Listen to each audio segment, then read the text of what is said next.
Three, two, one. Happy Halloween, yo. In advance, Happy belated. Halloween. Yeah. As of the time of this video, Halloween's officially over, but we've got to bust out the costumes for you all, man. Even if I busted Mm. down my bullshit, if you will, as they say in Japanese.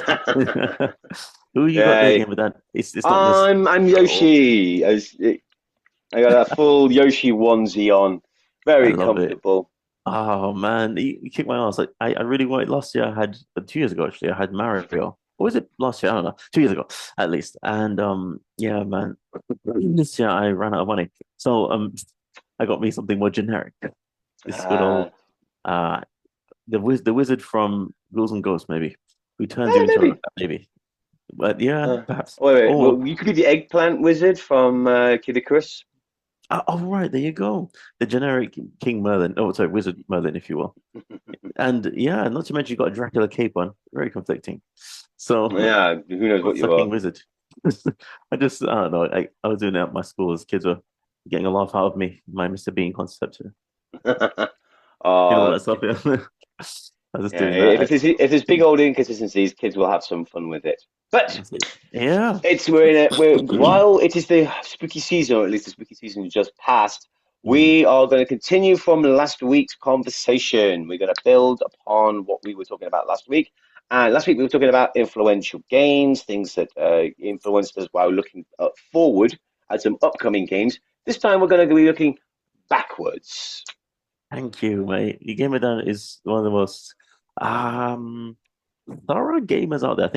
Well, of course, we both love games, the entirety of the industry and so on. But I generally, when I do gameplay stuff, now part of the reason is because I'm a bit broke generally, but I do retro game playthroughs. Gamer Dan's very up to date, and he's got an eye on the future. But Gamer Dan's got quite, as I'm sure you know, quite a broad depth of knowledge about the lore of games, the industry itself, and yeah, it's generally pop culture history as well, and how and when we take a look at that, that's when it's my chance to shine and join him in his conversation.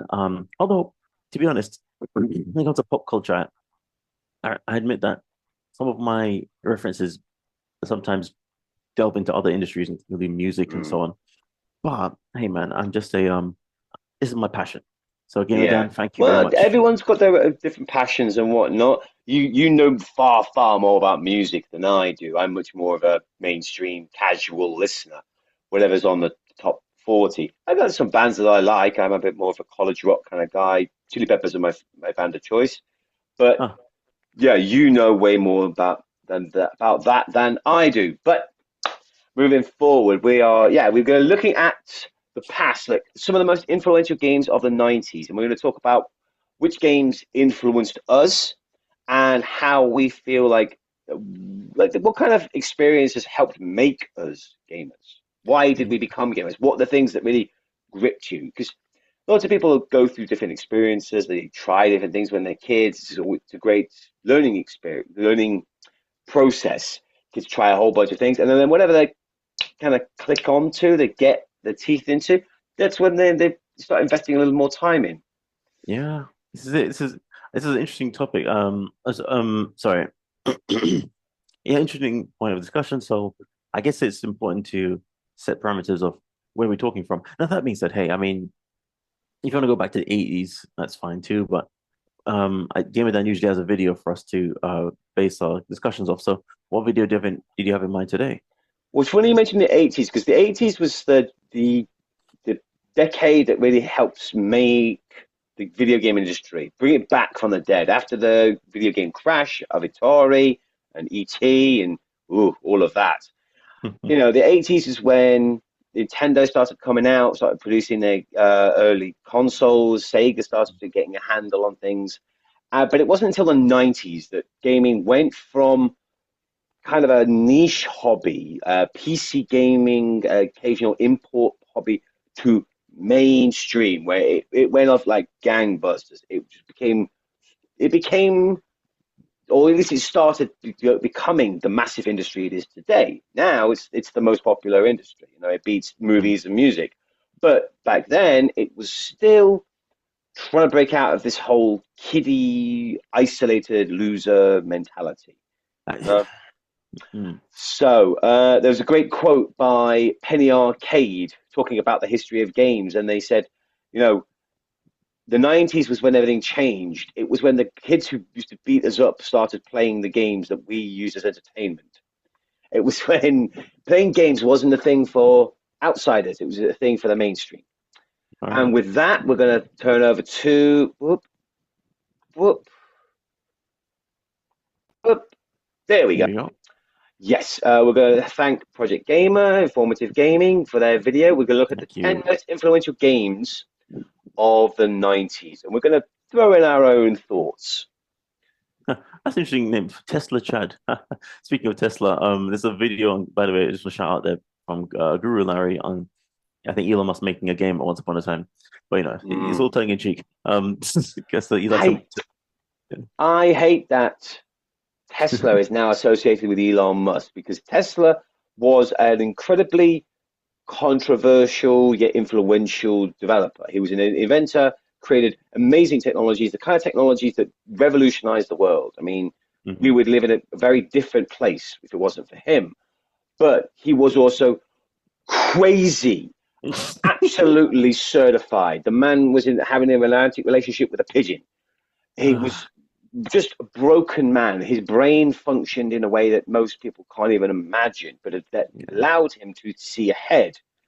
He yeah. was coming up with radio waves, ace alternating Right. current. Just was incredible. So for a long time, his name was synonymous with crazy That's the thing. Interesting, isn't it? futurists.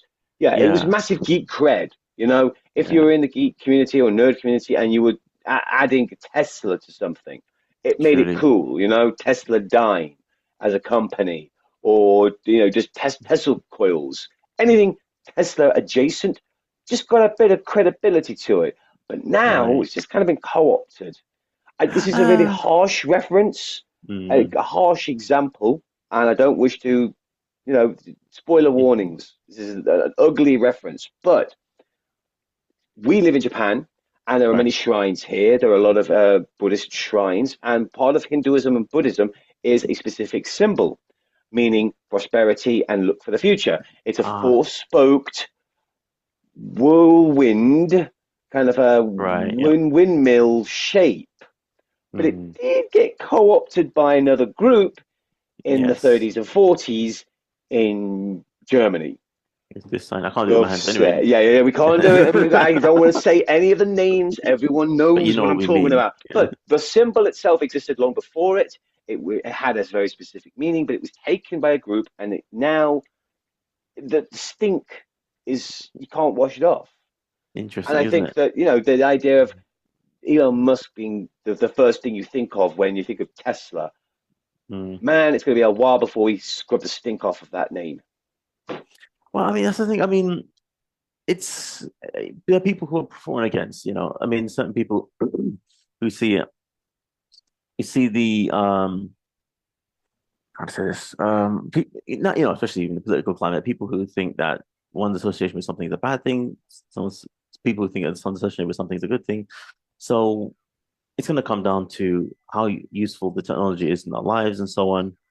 And if it if it's a net positive, then I think we'll have to reevaluate what we consider uh, stain versus sustenance, or sorry, or a symbol of success.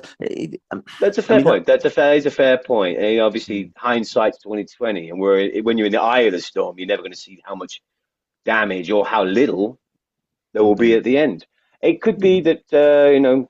that it's a positive thing, and people look back on it well. I just get frustrated and it's not even Tesla's Musk's fault. He took a name that he knew had weight, and he used it for business purposes. That's a Mhm. smart business practice. I don't like it, but that's my own bias. I don't like it when big businesses use these popular terms and attach it to products because language is such a fluid concept. It's constantly evolving. Language changes so quickly these days that just a Mhm. small action is going to have ripples, and Right. who knows how people are going to interpret it. Like I never imagined, I never even comprehended what an eggplant would turn into. When I was a kid, an eggplant, I'm British. We didn't even call them eggplants. We call them aubergines. It was just Yes. like, a healthy but bland food. You had to Yeah. fry it twice to make it taste of anything. Mm. But now, when I talk about eggplant, oh boy, there is a whole other meaning to it. You're banned. What are you talking about? It's a vegetable. Yeah, Is it? Is I'm it? talking about salad. What's going on? Get out of here. Just put some sauce. Just put some salad cream on that eggplant. That's funny. That's You got funny, a man. dirty mind. You got a dirty mind. Yeah. But No. I think, yeah, you're right. You are right. We Time will won't tell. know how the language is going to change, how the culture is going to adopt the language. Maybe the tech is good and people like it. It becomes a Mm. positive, or maybe it's a negative. That is It's it, man. I interesting mean, to try and imagine what's going to happen. And mm, you know what? Going off on a tangent. yeah. Segue into this. Yes, interesting to see because we can look back on these games. We can look back Right. on how these games seeded ideas and tropes and Right. gameplay into later generations. Mm. That is it. But we wouldn't have known at the time. How could we? That is it. That's the nature of pop culture, man. That's what we do. I mean, I just love what you're talking about with the idea of the kids who used to bully became the game players. Yeah, this was whole PlayStation's thing. Oh, I mean, yes. Genesis does what Nintendo does. That was a start, but the PlayStation took it to the next level Oh, with yeah. the yeah. Sony wasn't looking So to sell yeah, to gamers. They were looking to build a new audience. which I really this is what I love, and this is what I love about memes as well. You can take something, actually, particularly political memes. You can take something that is supposed to represent something in one way, and then somebody can just take that catchy point and apply it somewhere else. The next thing you know, oh, it belongs to us. Even the rainbows, we're going to say, that was to me as a symbol of God saying there'll be no more flood, earth washing floods after Noah's Ark. Now it's become quite a political label for certain. Well, it used to be before Christianity, it was a symbol of the gods. It was the rainbow bridge. Whenever there was a storm, the Mm. Norse thought that Thor, who the god who Thor was based on, Thor was battling someone, and then afterwards they would see the rainbow, and that would be the bridge back Ah, home. And then in Ireland, a rainbow was a symbol of the Fae, and you have to make lucky ah. charms, Oh yes, of leprechauns. They course. lived at the end The of a pot of gold. rainbow. Yeah, it was Exactly. it was basically like people would go chasing after the rainbow because it would be like a signifier that there had been a magical presence and you could go and find the treasure. So That is it. rainbows have always had some kind of wow, And because this it's is such it. an I think, infrequent, and because it yeah, requires there to be a storm for them to occur, that the signification of the positivity after the storm. Yeah, yeah, that is it. And I think multiple is multiple. I mean, things have multiple meanings. We just have mm, homonyms as they work. So yeah, that's what we're looking at today. What do these icons, symbols mean to you? So mean to us. So when we come back to this topic of the history of games and what they mean to us, we'll see if we draw any uh common ground. I'm sure we'll have a lot of common ground, yeah. but yeah, and so on. It'd Yeah. be nice to hear your thoughts on some of these games and how they influenced you and how they influenced the industry. Right, get Mm. into it. We've been chatting for a while. Yeah, here comes Dracula, I tell you. All right, The sorry, people. In case 1990s you were didn't an know, I'm Dracula. important time for gaming that inspired many of the All genre's right. gameplay mechanics and controls that are now Yes. seen as commonplace in the world of video games. Oh But my which ones were God. most influential? Today, myself and for the first time, YouTuber Tesla Chad will be Yes. running Game down the Boy. 10 most influential games of the 90s. It's so Before we precious, start, it's man. important to note that minus the final entry, these games are not placed in any real strict particular order. With that said, I'll Okay. pass you over to Tesla Chad and we'll begin. Super Metroid pioneered its own genre, of course with Castlevania Symphony of the Night on the PlayStation 1, but hey, that's not what I'm here to talk about. The word Metroidvania is thrown around a lot, especially nowadays with the indie scene. But what made Super Metroid so influential? In this game, you need to travel back and forth through the map to obtain some of your gear that you've lost. That's the only way to progress. You're gated off from whole areas until you find what you need to continue. Not only does this influence gaming as a whole, but how Super Metroid took advantage of its hardware, graphics, and gameplay-wise. Since Super Metroid released in 1994, it has affected It's gaming beautiful. forever. For the I think second we pause. Can you go back once? Yeah, I'm saying just so we can have the. There we go. Yeah, thank you. Yeah, so all right. I know you're the guy to talk about this, so I might as well throw my 2 cents in quickly, or 2 pence, if you will. Super Metroid, man. Uh I have to admit, people, I've not finished it, but Ooh. yeah, it's a sin. I know. Surprisingly Um, short. If you actually go back, the game itself is not a long game. It's just mm, windy, I, because there's all the I'm little gonna nooks and crannies. You can spend, 3 times the length of the game just finding everything. I'm gonna live stream this. I think I need to get me a new SNES controller because I just snapped it. But pretty sad. But yeah, I'm gonna stream this, and I know it'll probably take me some time, but the audience have patience, so it seems. Thank you. Okay, now this game. There's a game on the SNES called. Oh my God, I need to Google search it. But I think have you heard of a game called Black Hawk? It's Black like just Hawk. like Metroid, but it's of a human. I think human. Yeah, a guy. Not like Metroid is not a person, but it's just a guy. I'm gonna do a quick Google search while I'm talking. But there Sure. are many games that were inspired by this. While I'm doing it, I'm just doing a bit of search. I have Black Hawk. I think it was called Black Hawk. Um, but I finished it and everything, and it was so endearing. Just this mode of gameplay, like you said, of going back and forth through the maps to pick up something. What platform? I said on Oh the yeah, SNES. here it is. Black Hawk, cinematic platform game developed by Blizzard. Oh, Yeah, and I didn't even know so much about it at the time, but it was so cool. Games like this, even Abe's Exodus, people, Abe's Odyssey, and uh, so on. that was a good Yeah, game. these games. What's interesting about them. Generally, before this game, wait, maybe I'm wrong. If I'm wrong, you stop me right now, and all the audience, what's the word? All those members out there, you can admonish me all you want, but was this one of the first games that where you have to go back and forth in the map? No, that's probably stupid. What I mean by that No, no, is, you're not wrong. It wasn't the first game. There were RPGs that had a set map or had a procedurally generated map. I mean, even the early MUDs, the very, very early games that people played or online from university to university, had kind of a world. But this was one of the first that really codified it.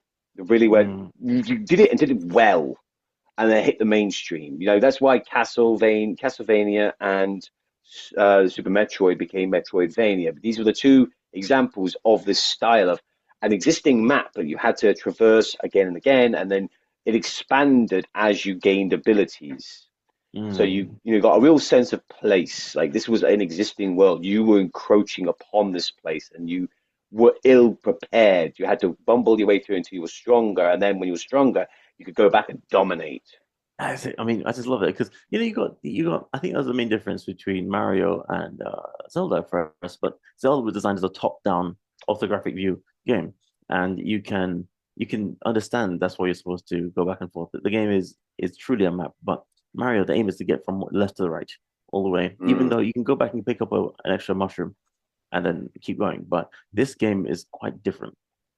And then I think it's definitely been influential for all the reasons described. But even the design, well, that's the thing. I mean, but the design of the characters and the layout, uh, and it has a kind of a claustrophobic feel in some places that just really just starts to catch on with other games. I think. No, that's intentional. The Mm. first Metroid game was inspired by Ridley Scott's Alien, that kind of claustrophobic, isolated environment, going against monsters, there's nowhere to run. That it was trying to evoke that feeling. Now the first two were, an NES game and a Game Boy game respectively. So Mm. they had struggled to create that sensation, but Super Metroid nailed it. Yeah, is it? Yeah. Oh, yeah. One more thing, you can't forget this is Super Metroid. Um, I mean, when you this might not get Dan. Before I pass the mic to you on this topic, because this is your thing, which you think is the hardest Metroid? Hardest, Mm. like technically, or like Oh, well, it took the longest time for you to complete it, at least. um Because after watching you play, uh I can see that you're actually a good gamer. I think Maybe nothing's hard because for you. there are two I haven't completed. I haven't completed Other M on the Wii because that's supposedly just terrible, and I Yeah. haven't completed the very first Metroid. I have played it and I've gotten pretty far in it, but that was really grindy, like very, very difficult. It was very oppressing, very difficult. So the later games are a little bit more user friendly. But I will say that the earlier games, the Super Metroid, the Metroid 2, they are tougher than the later games, I think. See, all right, now I've said my piece, and by the way, last thing is, has this influenced me? Yeah, you know what's funny? When I used to design Flash games when I was like 8, Reverse Side Up, I didn't even play this, but this game had made such an influence on the gaming scene in general. I made games that ended up looking like this before I played it. I was like, wow, that's what I'm gonna. You know what? The way I felt about Shenmue, but we're gonna get to it later. But it's like when I'm in the world or doing my own thing.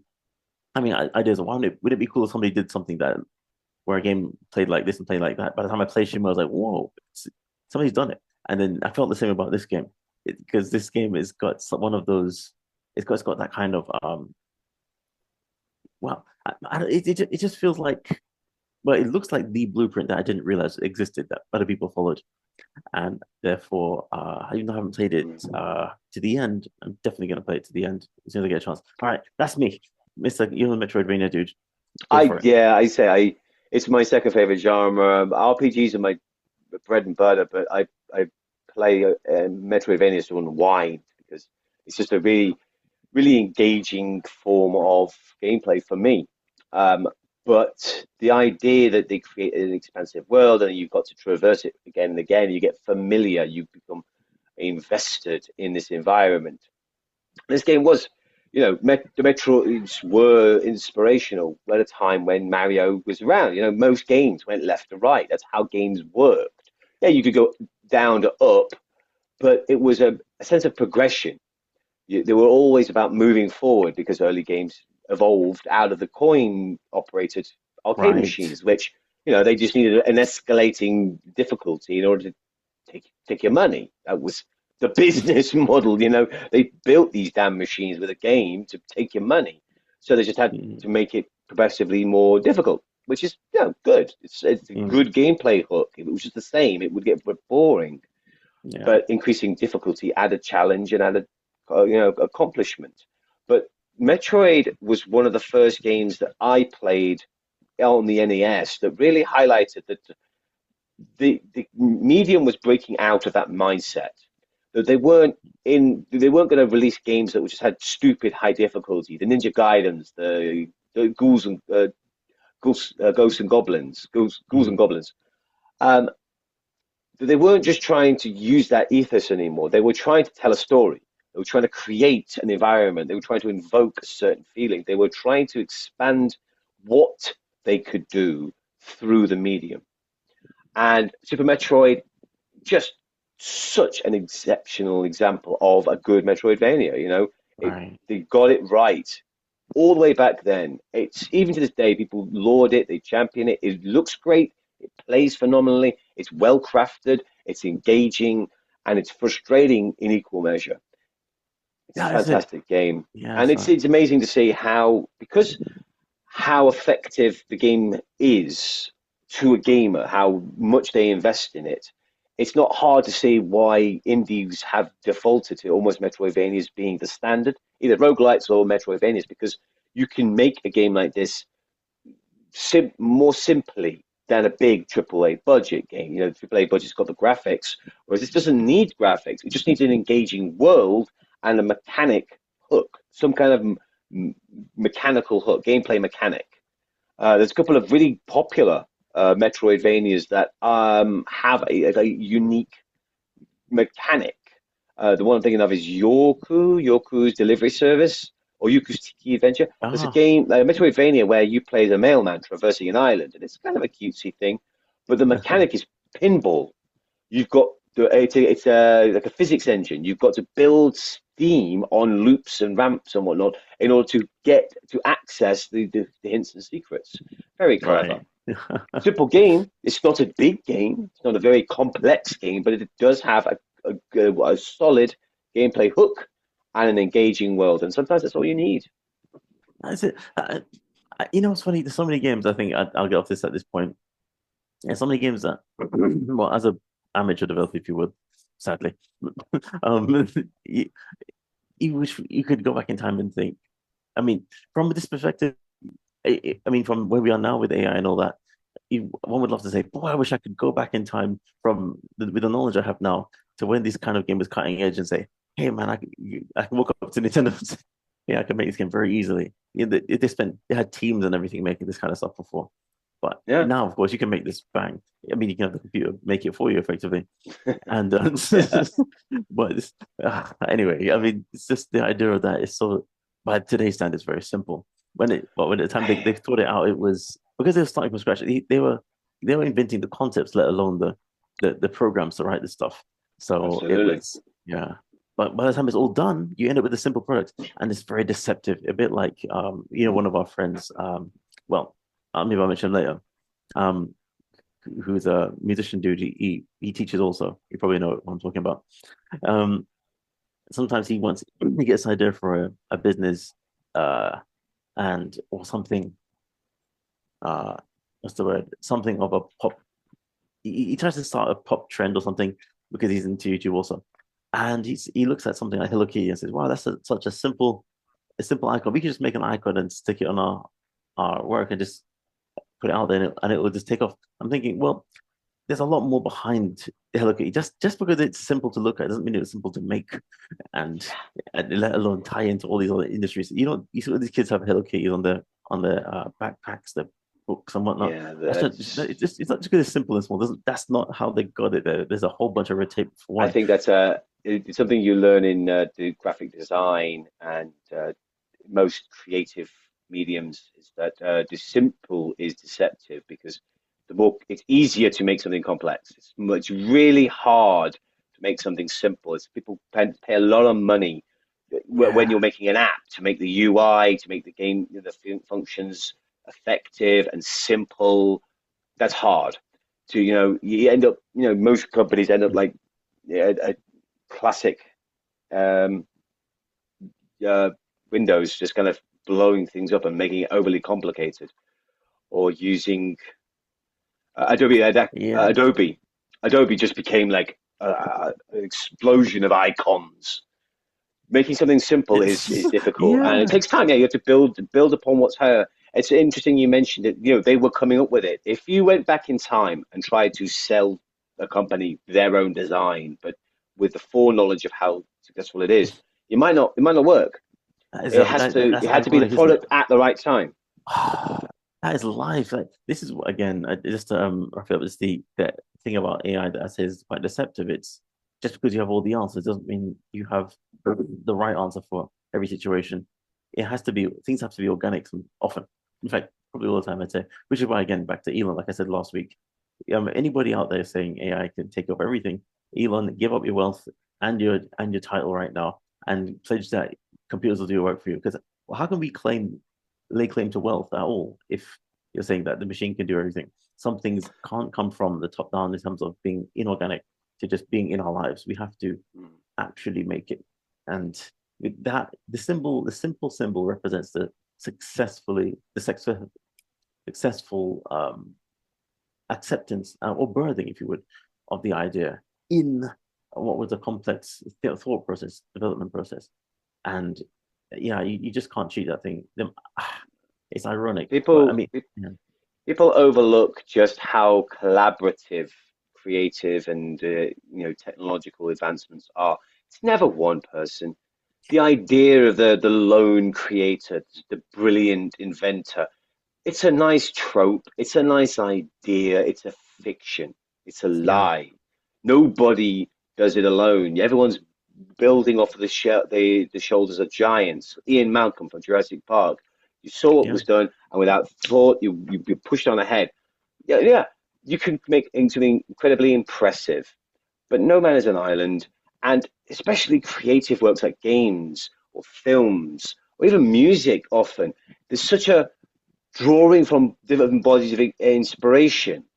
Films are such a collaborative effort. Games are such a collaborative effort.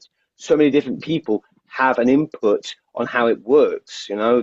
Someone will help and give an idea that will pass to another person who will get inspiration that will pass on, and there's your thing.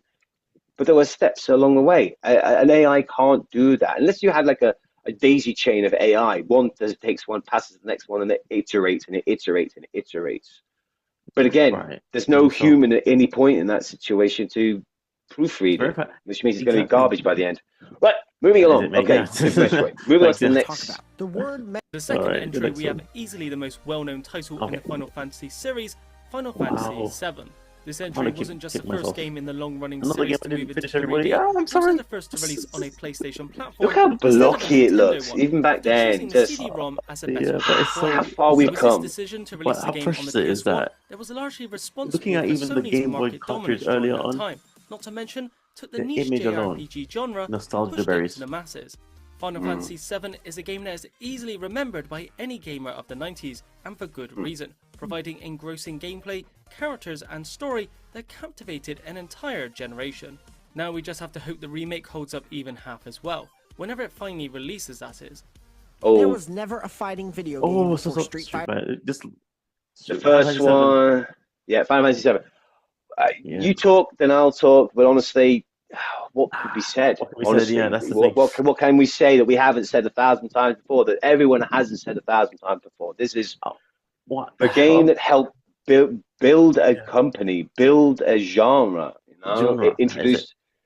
it It's more. introduced JRPGs to the world. Yeah, mate. Yeah, is it? One thing I love about this title is that I think I love a bit about it more than the eight. Now, again, I haven't finished playing eight either, but the idea Good of one. how blocky, yeah, the idea of how blocky this is, that is at least, even though it goes into what you call it, even though it goes into turn-based fighting mode, as you know, the RPGs do, there is a bit of a not Crash Bandicoot, almost Banjo-Kazooie kind of 3D world effect that you can drift in and out of, which makes it quite enduring. This game is one thing. It's that it's, as everybody knows, unless you don't know people. So I'll tell you something that most people know. This game is most notable as being one of the first games that invokes tears. It invokes or evokes tears, I should say. There's two, man. Mm. The White That is City. it. And because of that, I mean, that's quite a title. I mean, because that means that I cry all the time. But so you know, off camera, like certain games that just get me. And today, I think games like this really help to even though you're marketing to the bullied kids rather than the bullied kids, you still get tears out of them too, and therefore you've really broken the gate with a game like this to have introduced the value of a game, the artistic and as well as the scientific value of a well, for those of you who aren't thinking science too much, the graphics at the time were awesome because when I say that, it's because when you're dealing with a game where nobody's doing anything better, there are better games, but still, this was cutting edge in a way, as far as what you could buy over a counter, over a shop is concerned. Help me out here, Gamer Dan. Final Fantasy VII. And I think, a good analogy of Final Fantasy VII and its success was actually in Dragon Ball. Dragon Ball Z, the first saga, the first arc was the Saiyan arc, when we first meet Nappa and we first meet Vegeta. And the final fight between Goku and Vegeta, Goku is objectively weaker by any metric. In the series, they acknowledge that he's weaker. In later parts of the series, people acknowledge that he was weaker. But Goku was making big swings. He was gambling what little strength he had on big actions, and it was paying off. He was reaping massive rewards. He was doing a lot of damage to his opponent with these attacks. He was using his what resources he had effectively and causing massive damage. Dragon Ball Z was probably arguably one of the animes that helped introduce anime, kind of break the West. People look back on it so fondly, so aggressively, because it was their first, you know, it was the one that really got them into the series.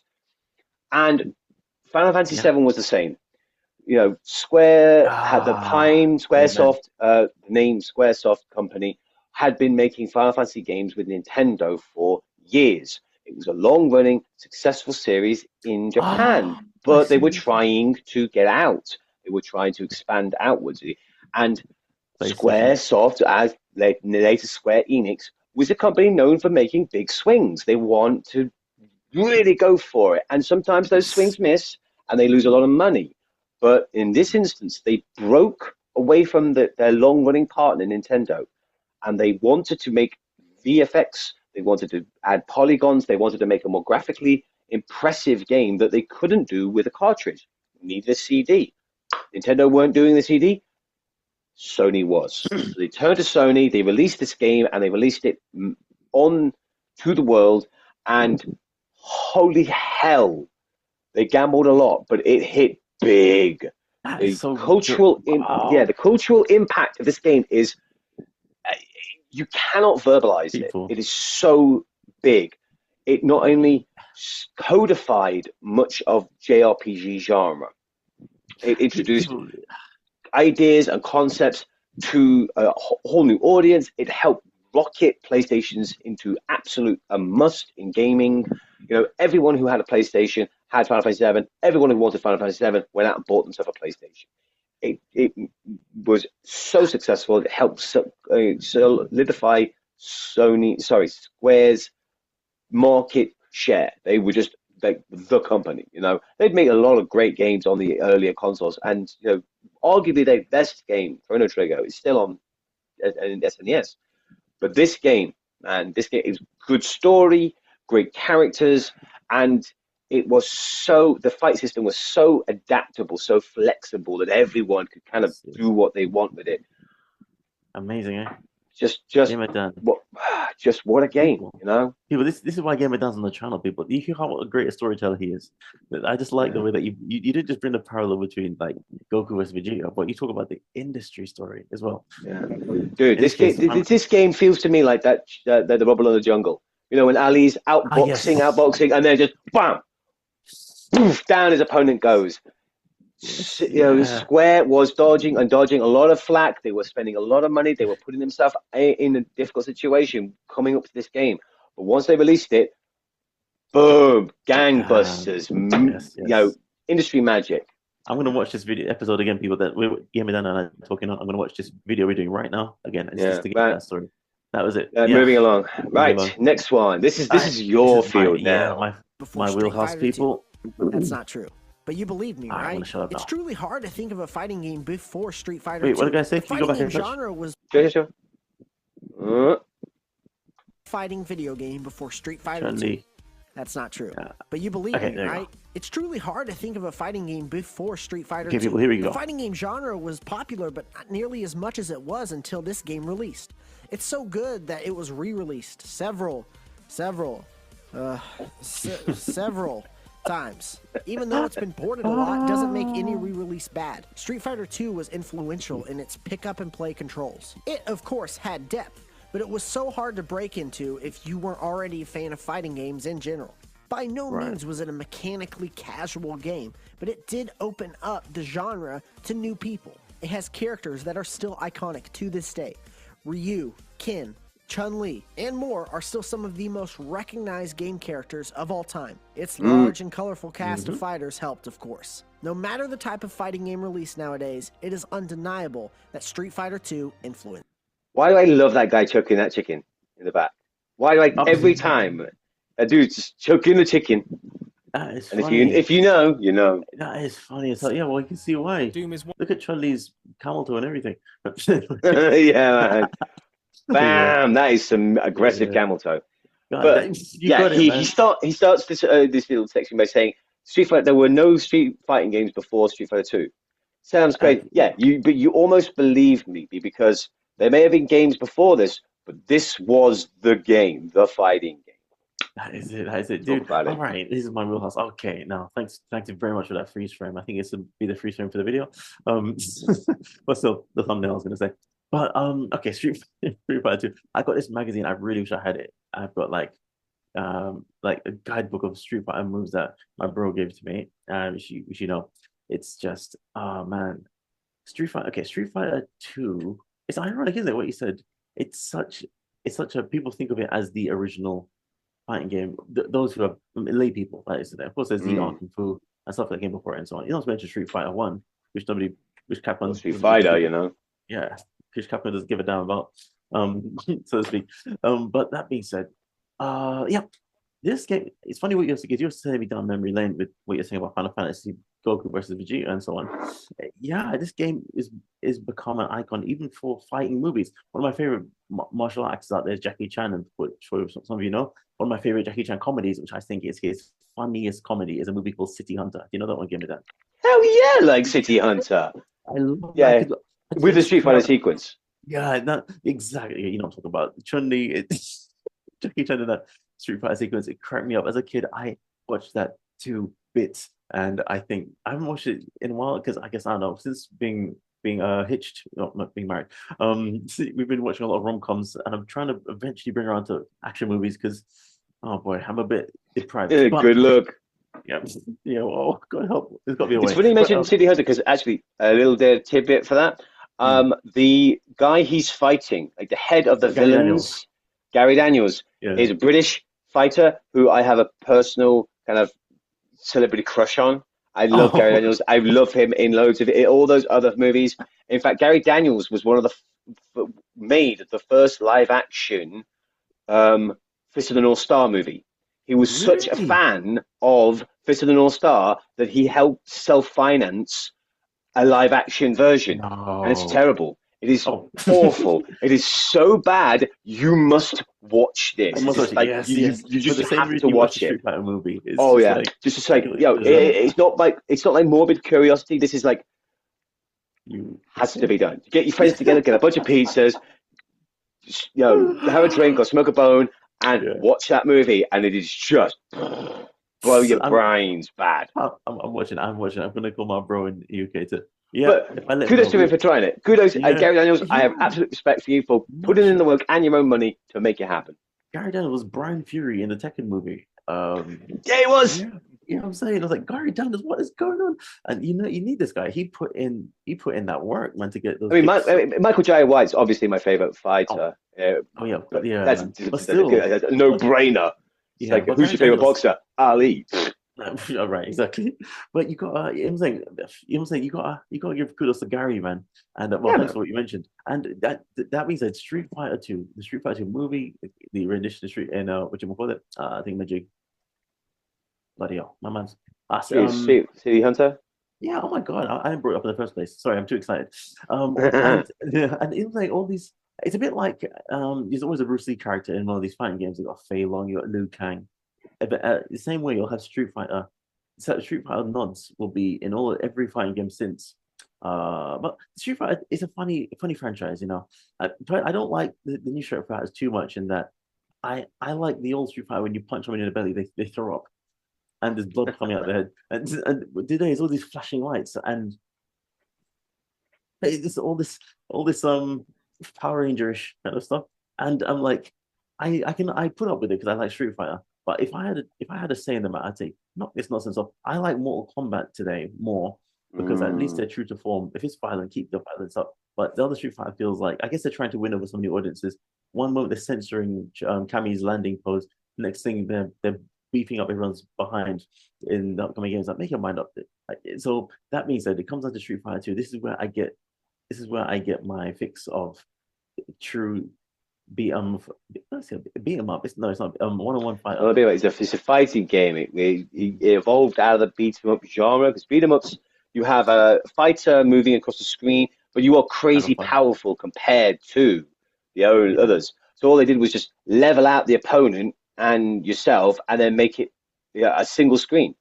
that is it. Similar So yeah. premise, but far more Mm, technical. And I think that's what made it so successful. I think this was the first example where they really honed in on the feel of the game of being able to outplay. It wasn't mm, luck or just kind of timing. This was being able to outwit or outmatch your opponent through the game. And the earlier fighting games are a little clunky. They're a little slow. It's just kind of mm. smash the buttons and hope and pray. Yeah, But this allowed for skill to develop. This allowed for skill. a competency. You could play with intentionality, Yeah, yeah. and That is that's it. why it became so successful. And yeah, the many variations was a poor form, but I do know that the turbo version came out of a port. There was a port where they ramped up all the speed and damage, and so it was just like crazy. And then Konami Capcom realized just how popular this port was, so they made their own version to do Street Fighter. Try and offset that. But I do think that they really got the point of a fighting game with this game. Big characters, distinct move sets, interesting locales, and being able to play around your opponent, outwit them, outmaneuver them. You could use these characters well, and it's massively influential. Everyone's played this game. Admittedly, wasn't a genre I got into. I didn't have a lot of couch co-op events, but my brother and he got into street fighting games. This was a game that he really, really got into, but it might be because he played a lot more of this with people. It was one of the first games he played as a gamer, I had been playing single-player games for years before him.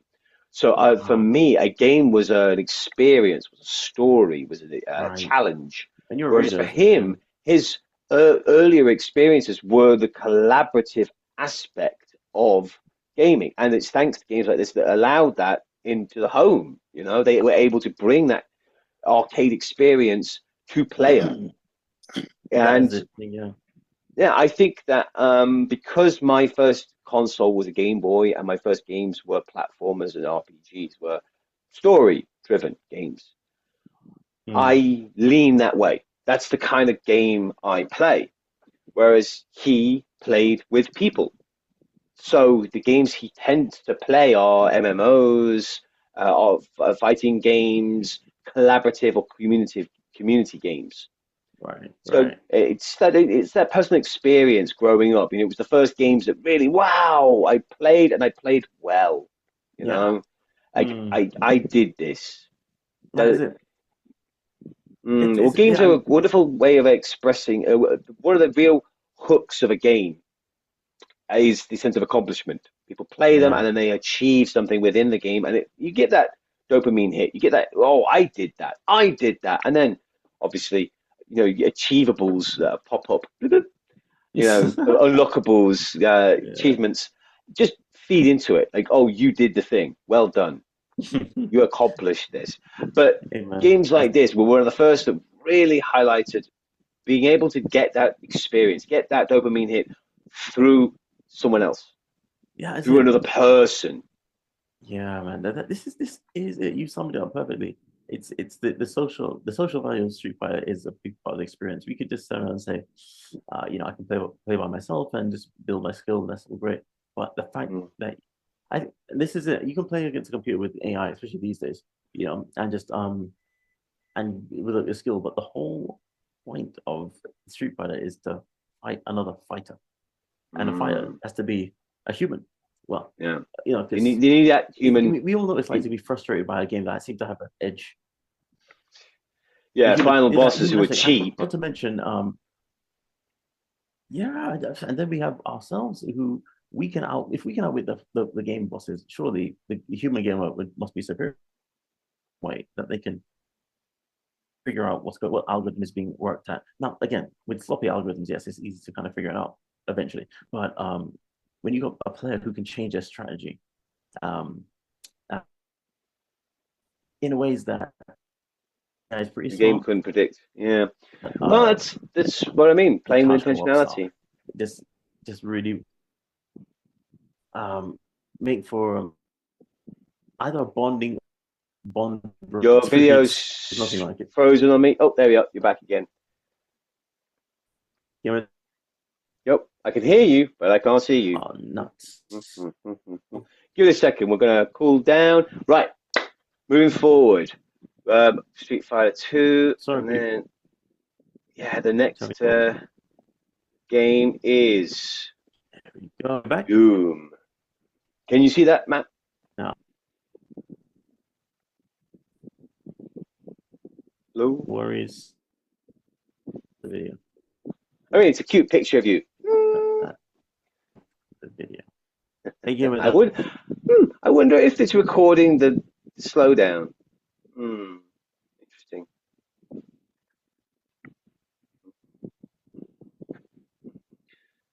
While Matt gets that sorted, I'm just gonna do a little jig.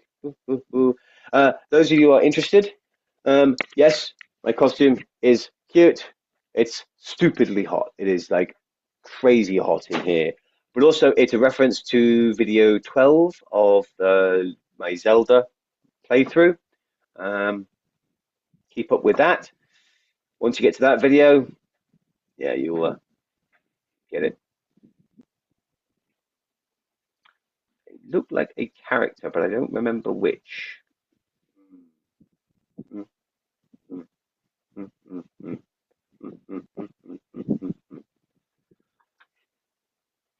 Ba-bum, ba-bum, ba-bum, bum.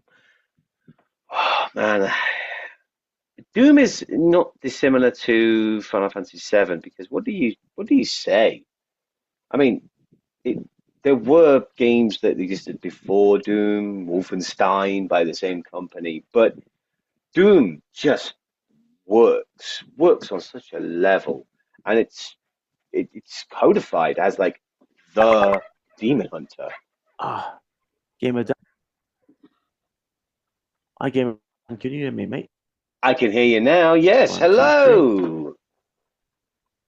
Hey, sorry people cut that all out, but if you see this, it already have been cut. So All right, it's good. In that recording case, I'm just as we speak. Yep. Still recording. We're going to Yeah, continue let's just on jump in right in. five. I guess we'll just jump on. Hey. So we went from Street Fighter and the influence that's had, but we're moving on to Doom, the granddaddy, the game, the Here boomer we go, man. shooter, the Demon Hunter. I mean, it's like Final Fantasy VII. What can you The very say last about Renaissance. Doom? You know, like, when you think like shooting games, This is it. it's like one of the first Yeah, titles I that always- comes to mind. Wait, I play the game.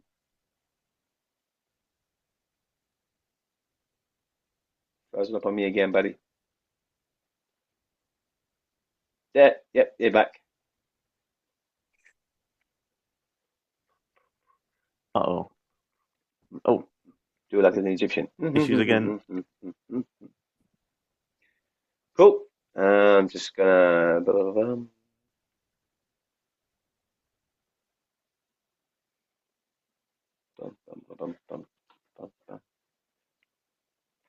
Best buds.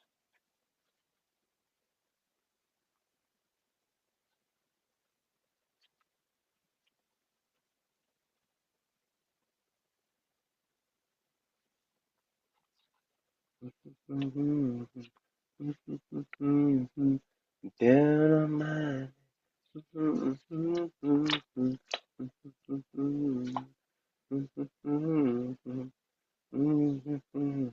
Nope, it's not getting on a book. It is a memo set. Love the little drawings here. What? Little notepads. I can't believe it. Gamer Dan, can you hear me now? I can, but it's spotty. 1, 2, 3. Gamer Dan, hello. 1, 2, 3. Oh no, your bandwidth I is can't terrible. believe it. 2 times. It's never happened before. Shall we finish on Doom? Let's finish on Doom. I say because if we're going to be fighting this for the rest of the time, just in case. Times. Yeah. Right. Should I we'll play? see. I mean, I got to finish at 11, but All right. Well, we'll see. I'm going to play this, and then Go. we'll see how you're feeling. One of the most prominent games of the 90s. Can you see this? Can you see? yeah, man. Often considered by many as one of the grandfathers of the FPS genre as For a sure. whole, or at the very least the most important, showing the huge Yep, it's potential all that it good. had. It may be able to run on virtually every device on the planet with a screen nowadays, from calculators to even fridges, by the time it pushed hardware to its absolute limits. Its gameplay was extremely fast-paced, unapologetically gory, and utterly mesmerizing. Without the game, there simply wouldn't have been any of the many World War II shooters we got following on from that point, and even coined the phrase deathmatch that is now common in most FPS games. Doom was nothing short of revolutionary, making the genre what it is today. Technically.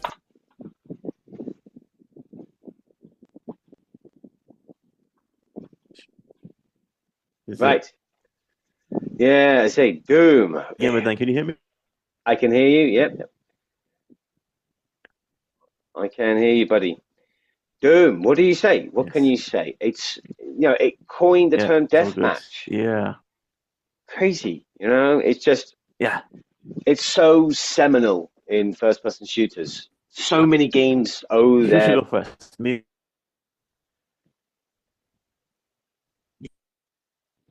Okay, this is embarrassing. Okay, we're gonna have to put a pause in this now. We're gonna end it now before the video crashes a third time. MatMadik, can you hear me?